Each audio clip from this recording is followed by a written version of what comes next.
Assalamualaikum. Selamat datang di sudut malam kita. Aku masih ingat sore itu dengan jelas. Langit sedang menguning, menandakan matahari sebentar lagi tenggelam. Biasanya itu adalah waktu paling sibuk bagi para penjual makanan. Tapi anehnya, di saat pembeli mulai berdatangan, Pak Seno justru melakukan hal yang tak pernah masuk akal. Ia mulai membereskan dagangannya. Mangkuk-mangkuk yang baru saja dipakai diletakkan tertutup. Kuah yang harum itu diturunkan dari pemanasnya. Gerobaknya digeser perlahan, seolah hari sudah berakhir. Aku berdiri cukup dekat untuk bisa melihat wajahnya. Dan yang membuatku merinding bukanlah apa yang ia lakukan, melainkan ekspresi tenangnya, seolah ada sesuatu yang lebih penting menunggunya daripada tumpukan uang yang bisa ia dapatkan dari pelanggan yang masih antre. Saat itu aku tak bisa menahan diri. Aku menghampirinya sambil menahan heran. "Pak, sudah tutup? Padahal baru ramai," tanyaku. Pak Seno menoleh. Matanya yang biasanya berbinar saat melayani pembeli, kini tampak redup. Tapi bukan lelah. Lebih seperti seseorang yang sedang memikirkan sesuatu yang jauh lebih besar daripada urusan dunia.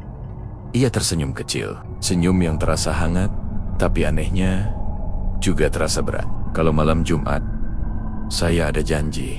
RI tidak boleh terlambat." Anja itu. Tidak ada penjelasan lain. Tidak ada nada bercanda. Tidak ada tanda-tanda kalau ia sedang gurau atau mengejek rasa penasaranku. Kata-katanya datar, jelas, seolah sudah ia ucapkan ratusan kali pada dirinya sendiri sebelum diutarakan padaku. Aku menatap para pelanggan yang kebingungan. Beberapa terlihat kecewa. Beberapa saling menyahut pelan. Tapi tak seorang pun berani memaksa. Barangkali karena wajah Pak Seno tidak sedang menolak, tapi juga tidak memberi ruang untuk dibantah. Ia hanya seperti seseorang yang menjalankan kebiasaan yang tak perlu dijelaskan. Ketika ia mulai mendorong gerobaknya, aku memperhatikan caranya melangkah. Langkahnya cepat namun teratur, seolah ia sudah hafal waktu dan ritme tertentu. Yang membuatku semakin gelisah adalah udara sekitar yang mendadak berubah. Angin yang sebelumnya hangat berubah dingin, seperti angin dari lembah yang belum disentuh matahari selama bertahun-tahun. Bukan dingin yang menusuk, tapi dingin yang membuat seseorang merasa sedang diawasi dari kejauhan. Aku berdiri di situ cukup lama, memperhatikan punggungnya menjauh. Di antara warga kampung yang biasanya ramai bercanda, suasana sore itu seperti tertahan. Ada jeda yang tak bisa dijelaskan, sebagaimana gerak Pak Seno yang seolah menuju sesuatu yang tak terlihat olehku. Dan sejak hari itu, semua rasa penasaranku menguat. Aku mulai memperhatikan pola-pola kecil. Seberapa sering ia melirik langit setiap malam Jumat. Bagaimana ia tak pernah terlihat tergesa, kecuali hari itu. Dan cara ia menjaga mangkuk terakhirnya, seperti seseorang yang menjaga rahasia besar. Aku tidak bisa menjelaskan mengapa, tapi saat melihatnya berjalan pulang sambil menunduk tenang, aku merasakan dorongan untuk mengikuti. Bukan karena ingin ikut campur, tetapi lebih karena firasat bahwa apapun yang mendorongnya untuk pulang sebelum maghrib bukan hal yang bisa dianggap biasa. Aku tidak pernah menyangka bahwa satu langkah kecil menuju rasa penasaran itu akan membawaku pada malam-malam yang tak pernah benar-benar sunyi lagi. Malam itu, setelah salat Isya, rasa penasaranku belum juga mereda. Pikiran tentang Pak Seno yang pulang tergesa membuat langkahku secara alami mengarah ke gang tempat rumahnya berada. Aku tidak berniat melakukan sesuatu yang berlebihan. Aku hanya ingin memastikan apa yang sebenarnya membuatnya begitu disiplin menutup dagangan setiap malam. Jumat, rumah Pak Seno berada di ujung gang, diapit dua rumah tua. Dengan tembok yang mulai kusam, biasanya rumah itu tampak ramah. Lampu teras menyala, suara televisi samar, dan sesekali terdengar tawa kecil cucunya. Tapi malam itu, suasana berbeda total. Lampu teras dimatikan. Tidak ada cahaya apapun selain sinar bulan yang temaram mengenai jendela kayu. Aku hampir saja memutuskan untuk kembali. Namun, ketika melangkah hendak pergi dari dalam rumah itu, terdengar suara yang membuatku berhenti spontan. Suara sendok mengaduk kuah, perlahan, berirama, tidak tergesa, tapi juga tidak santai. Disitulah rasa penasaran kembali menyeretku. Entah kenapa, dalam hati aku bertanya, untuk siapa ia memasak malam-malam begini? Aku mendekat sedikit, berhenti sekitar 2 langkah dari pintu samping rumahnya. Pintu itu tertutup rapat, tirai jendela pun diturunkan. Meski begitu, aroma kuah baksonya tercium samar, seperti saat ia berjualan. Hangat, tapi dengan sesuatu yang tak bisa dijelaskan. Seperti aroma yang tidak seharusnya muncul dari dapur biasa. Saat aku masih mencoba memahami, suara lain terdengar. Suara itu begitu halus, seperti seseorang berbicara dari balik kain. Suaranya tidak tinggi, namun juga tidak berat. Nyaris seperti bisikan yang hanya ingin didengar oleh orang tertentu. Aku menunggu, kau datang tepat waktu. Aku tertegun. Itu bukan suara Pak Seno, dan bukan suara siapapun yang pernah kudengar di kampung ini. Cara bicara suara itu tenang, seperti seseorang yang sudah sangat mengenal lawan bicaranya. Kemudian, barulah suara Pak Seno menyahut, lembut, sopan, dan terasa penuh rasa hormat. Ya, seperti biasa, saya sudah datang. Saya tidak pernah lupa. Keduanya berbicara tanpa terburu, seperti sedang melakukan percakapan rutin yang sudah berlangsung bertahun-tahun. Ada jeda panjang sebelum suara halus itu kembali terdengar.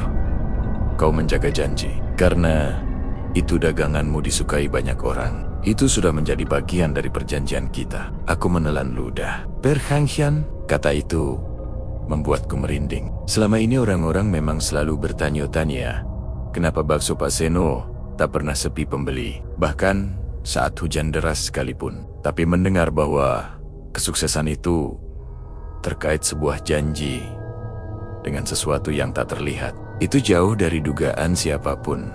Pak Seno menjawab perlahan, seperti menenangkan sesuatu. Saya tidak akan mengecewakan, asal kalian juga menjaga semuanya tetap tenang. Tidak ada rasa takut dalam suara Pak Seno. Justru terdengar seperti dua pihak yang saling membutuhkan. Hubungan yang aneh, tapi stabil. Dan yang membuatku semakin merinding adalah kenyataan bahwa percakapan itu terdengar begitu wajar.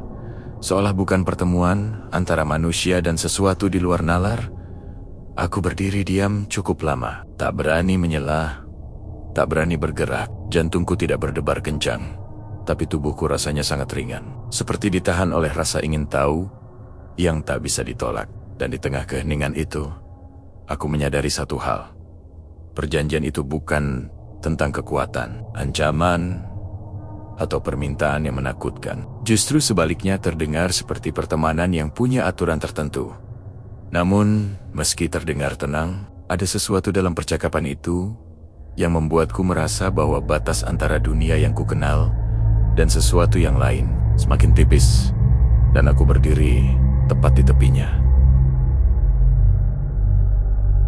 Aku tidak tahu apa yang membuatku tetap berdiri di sana. Barangkali rasa penasaran telah tumbuh terlalu dalam, atau mungkin ada bagian dari diriku yang ingin membuktikan bahwa apa yang kudengar tadi hanyalah salah tafsir telingaku. Namun, saat aku melangkah beberapa langkah lagi ke arah jendela samping rumah Pak Seno, rasanya seperti ada dorongan halus yang menyuruhku melihat lebih jauh. Tirai jendela itu tidak tertutup rapat. Ada celah kecil, cukup untuk sepasang mata yang ingin mengintip tanpa diketahui. Aku menarik napas perlahan dan mendekat. Tidak ada suara lain selain suara sendok mengaduk kuah di dalam ruangan, mengulang irama yang sama seperti sebelumnya. Aku merapatkan wajahku ke celah itu, dan di detik berikutnya, tubuhku terasa kaku. Ruangan itu hanya diterangi satu lampu minyak kecil yang diletakkan di pojok. Cahaya keemasan dari lampu itu membuat beangkan-beangkan lembut di dinding bergerak pelan. Di tengah ruangan ada tungku tanah liat tungku kecil, sederhana, tapi kuah di dalam panci besar itu mendidih tanpa api yang jelas. Tak ada kobaran, tak ada Arang menyala, hanya cahaya kemerahan samar, seperti cahaya dari dalam panci itu sendiri. Dan di depannya, duduk bersila dengan tubuh sedikit menunduk. Pak Seno, wajahnya terlihat lebih tua dari biasanya. Bukan karena lelah, melainkan seperti seseorang yang sedang memusatkan seluruh perhatian pada sesuatu yang sangat penting. Tangannya terlipat rapi di atas lutut, tidak bergerak sedikit pun. Tapi yang membuatku hampir mundur adalah apa yang ada di depannya. Bukan manusia, bukan makhluk dengan bentuk jelas, hanya bayangan kabut. Namun kabut itu tidak menyebar kemana-mana. Ia berdiri di satu titik, berdenyut pelan, seolah bernapas. Kadang membesar, lalu menyusut perlahan. Bentuknya tidak mengancam, tapi kehadirannya terlalu nyata untuk disebut ilusi. Aku tidak berani berkedip. Mungkin aku takut jika aku berkedip, bentuk itu akan berubah menjadi sesuatu yang tak ingin kulihat. Atau lebih buruk lagi, menghilang dan muncul justru di belakangku. Perhatian bayangan itu tertuju pada Pak Seno, dan meski tidak memiliki wajah, aku bisa merasakan arah tatapannya. Seolah ia melihat ke dalam diri Pak Seno, bukan hanya sekadar memerhatikan. Suara halus itu terdengar lagi, tanpa bibir, tanpa wujud yang bergerak. Kau membawa kuahnya seperti biasa. Aromanya tidak berubah. Itu tandanya kau masih menepati janji. Pak Seno mengangguk pelan. Suaranya lirih saat membalas. Saya meraciknya dengan cara yang diajarkan dulu. Tidak saya kurangi, tidak saya tambah. Sesuai permintaan. Bayangan itu berdenyut sekali, seperti mengamini. Mendengar percakapan itu, pikiranku kacau. Selama ini aku mengira pesugihan selalu menjadi sesuatu yang gelap, mengerikan, dan penuh risiko yang tak bisa ditebus. Namun apa yang kulihat malam itu berbeda. Tidak ada ancaman, tidak ada permintaan yang menakutkan. Justru tampak seperti ritual yang dilakukan dua pihak yang saling menghormati batasan. Namun, justru karena terasa begitu tenang, itu jauh lebih menegangkan. Sesuatu yang asing, yang tidak berperilaku seperti yang kita bayangkan, justru membuat dahiku dingin. Aku sempat berpikir untuk pergi. Tapi sesuatu menahan kakiku. Bukan rasa takut, bukan pula dorongan dari luar. Lebih seperti naluri, bahwa malam ini adalah satu-satunya kesempatan untuk memahami apa yang sebenarnya sudah terjadi selama bertahan-tahan di balik gerobak bakso yang selalu ramai itu. Lalu tanpa kuduga, bayangan itu bergerak sedikit, seolah menyadari kehadiran sesuatu di luar. Denyutannya berhenti. Pak Seno pun terdiam, tidak melirik ke arahku. Tapi tubuhnya tampak menegang. Untuk sedetik, aku merasa jantungku benar-benar berhenti. Dan di saat itu, aku sadar aku sudah terlalu dekat pada sesuatu yang tidak seharusnya kulihat. Namun, sekaligus aku tahu jalan kembali sudah tidak semudah itu lagi. Untuk beberapa detik, aku berdiri mematung di depan celah jendela itu, menahan napas, tidak berani menggerakkan sedikit pun tubuhku. Bayangan kabut itu berhenti bergerak, seperti sedang mendengarkan. Seolah ia tahu ada sesuatu yang tidak semestinya berada di dekat ritual mereka. Tapi entah bagaimana, ia kembali berdenyut perlahan, seakan memutuskan bahwa kehadiranku terlalu kecil untuk dianggap ancaman. Aku tidak tahu apakah harus bersyukur atau justru lebih takut. Suara lembut itu terdengar lagi, lebih pelan, namun jelas. Banyak yang mencari jalan mudah, tapi tidak semua mampu menjaga keseimbangan seperti kau. Aku melihat Pak Seno menghela napas panjang. Sebelum menjawab, rezeki itu harus dipelihara.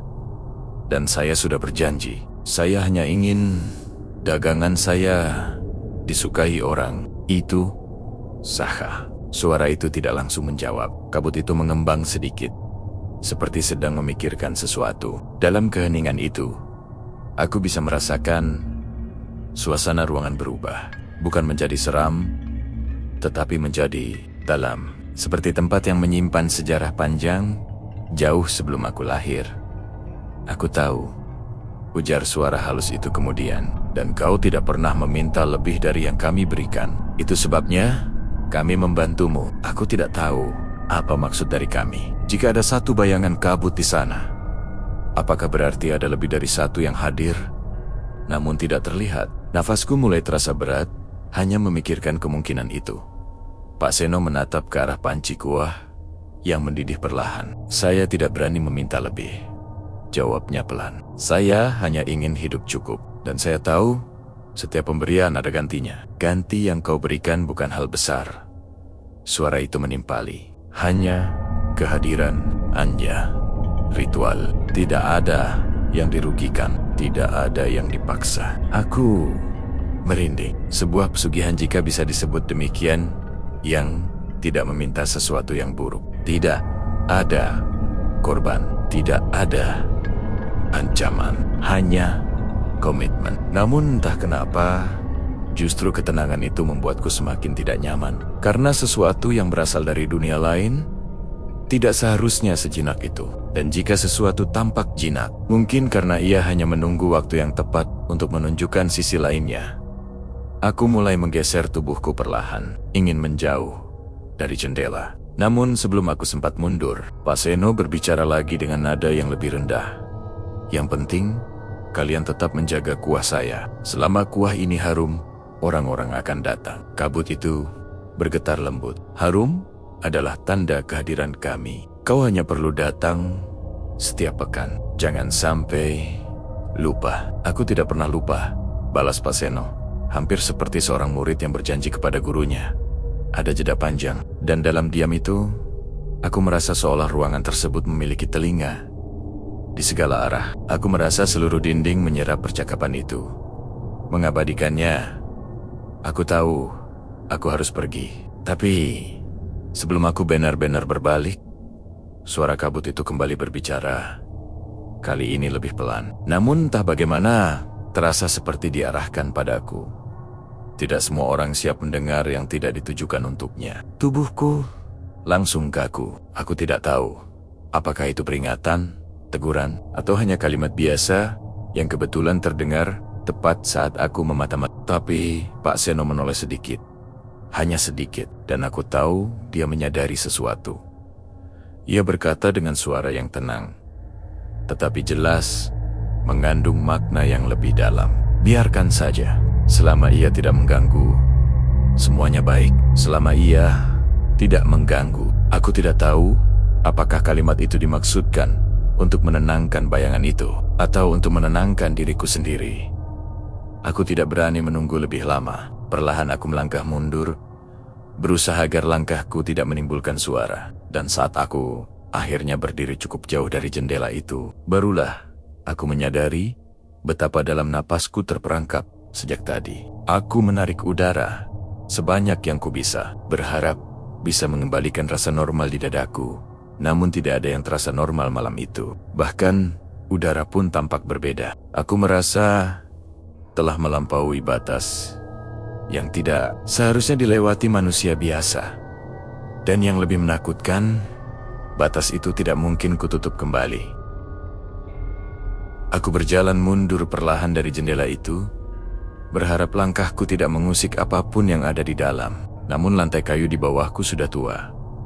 Dan meski aku berhati-hati, tetap saja terdengar suara kecil yang membuat jantungku seperti berhenti sesaat. Suara yang sangat pelan, tapi cukup untuk memecahkan keheningan yang sedari tadi tegang.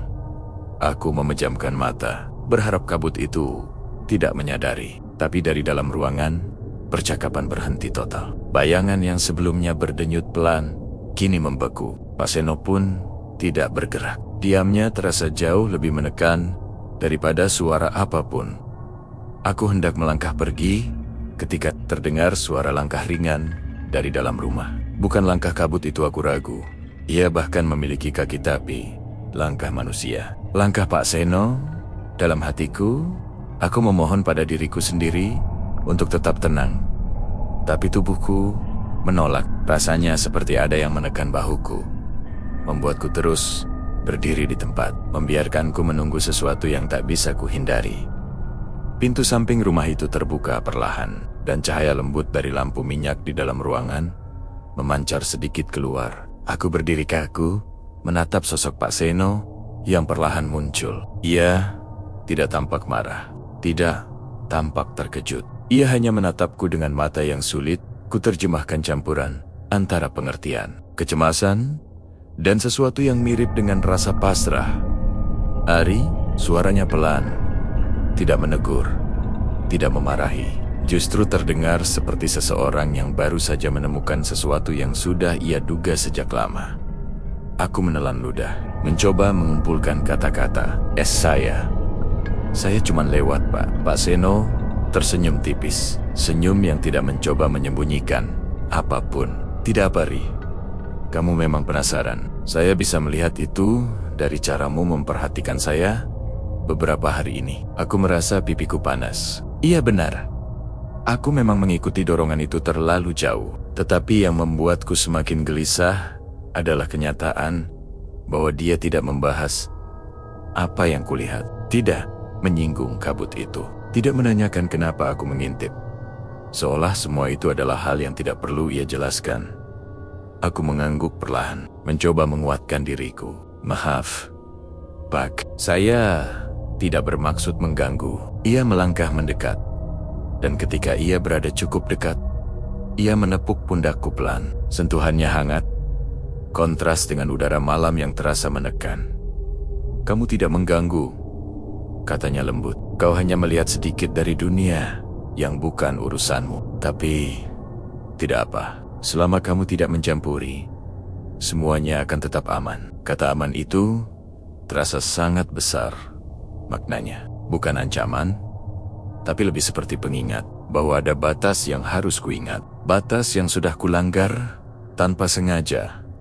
Pak, yang tadi itu siapa? Pertanyaan itu akhirnya keluar juga. Meski suaraku hampir tidak terdengar, Pak Seno menatapku. Kali ini lebih lama. Ada sesuatu di matanya, semacam rasa hormat yang tidak biasa. Mereka yang menolongku, jawabnya tenang. Bukan makhluk jahat. Mereka hanya butuh ditemani janji yang sederhana. Dibandingkan apa yang dipikirkan orang-orang. Aku mengangguk, meski hatiku belum sepenuhnya menerima. Jadi, itu pesugihan, Pak. Ia tertawa kecil, bukan mengejek, hanya seperti menertawakan istilah yang tidak pas. Kalau kamu mau menyebutnya begitu, silakan. Tapi tidak seperti yang kau bayangkan, Ri. Ini bukan tentang meminta sesuatu yang buruk, tidak ada yang dirugikan. Mereka hanya memberi, dan saya hanya menjaga. Ia menatap ke dalam rumahnya sebentar, lalu kembali menatapku. Kamu aman, Ri. Tapi mulai malam ini, jangan dekat-dekat. Kalau saya sedang ada janji, bukan karena kamu akan celaka, tapi karena ada hal-hal yang lebih baik jika kamu tidak mengetahuinya terlalu jauh. Ucapan itu bukan teguran, lebih seperti saran penuh ketulusan. Dan entah kenapa, justru itulah yang membuatku semakin merinding. Aku mengangguk perlahan. Baik, Pak. Pak Seno mengangguk balik, lalu menutup pintunya perlahan. Tidak dengan keras, tidak tergesa. Seperti seseorang yang menutup halaman buku setelah selesai membaca bab penting. Aku berdiri beberapa detik, memastikan tubuhku masih bisa digerakkan. Lalu aku berbalik dan berjalan pulang. Setiap langkah terasa lebih berat daripada sebelumnya. Malam itu, aku sadar satu hal. Tidak ada yang sepenuhnya biasa dari hidup yang terlihat biasa, dan aku tanpa sengaja telah melirik ke sudut dunia yang tidak seharusnya aku buka. Aku tidak tahu bagaimana akhirnya aku berdiri di depan rumah Pak Seno lagi malam itu. Kaki ini melangkah, seolah punya kemauan sendiri. Pikiran waras di kepalaku jelas berkata, untuk menjauh, untuk melupakan, untuk pura-pura tidak pernah melihat apapun. Tapi ada sesuatu, entah dorongan, rasa ingin tahu, atau mungkin sekadar ketakutan yang menuntut jawaban yang menyeretku kembali.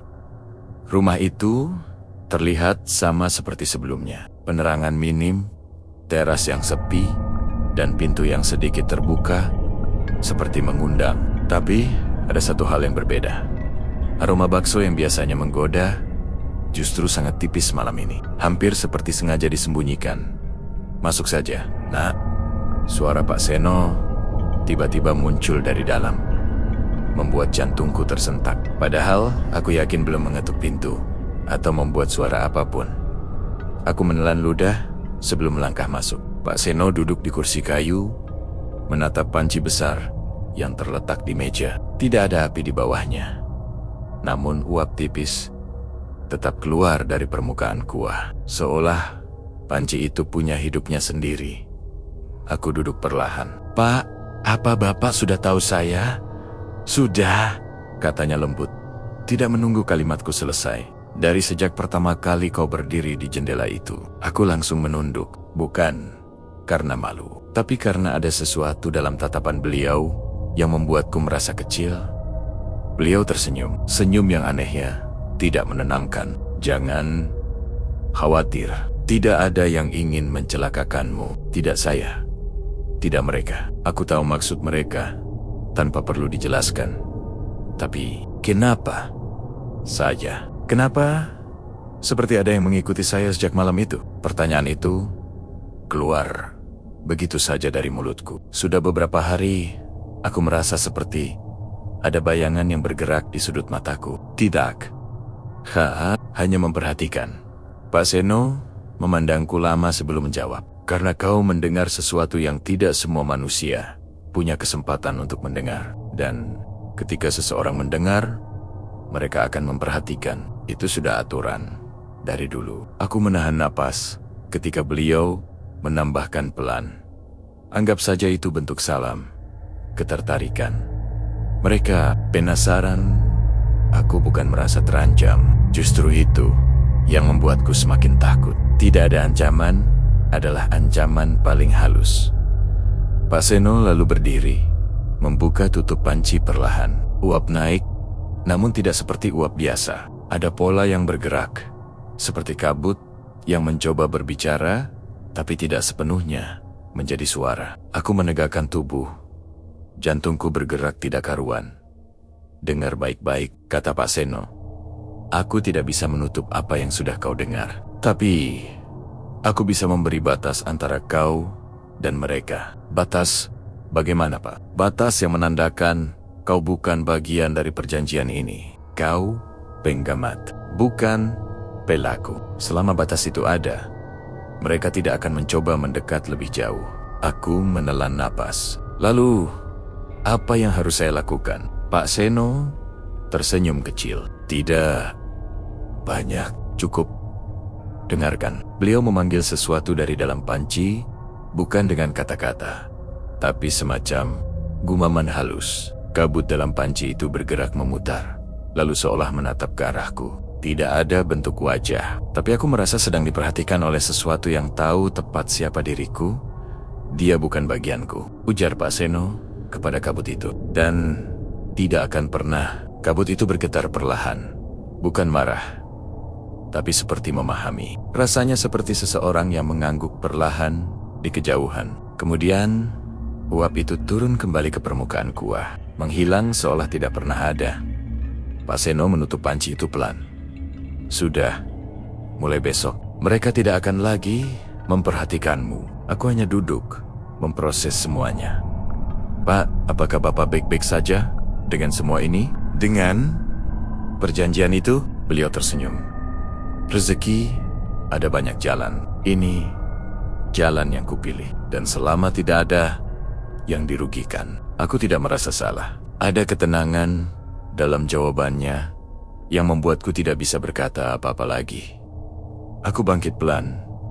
"Saya pamit." "Pak," beliau mengangguk. "Ingat, jangan ceritakan pada siapapun. Bukan karena berbahaya, tapi karena tidak semua orang siap menerima cerita yang tidak memiliki bentuk." Aku berjalan pulang malam itu dengan langkah ringan. Anehnya, bukan karena aku merasa aman, tetapi karena untuk pertama kalinya aku merasa sesuatu yang menakutkan akhirnya menutup pintunya sendiri. Namun saat aku menoleh ke belakang, rumah itu terlihat sedikit berbeda. Bukan lebih gelap, bukan lebih terang, hanya lebih sadar akan keberadaanku. Dan barangkali itu sudah cukup membuatku tidak kembali lagi.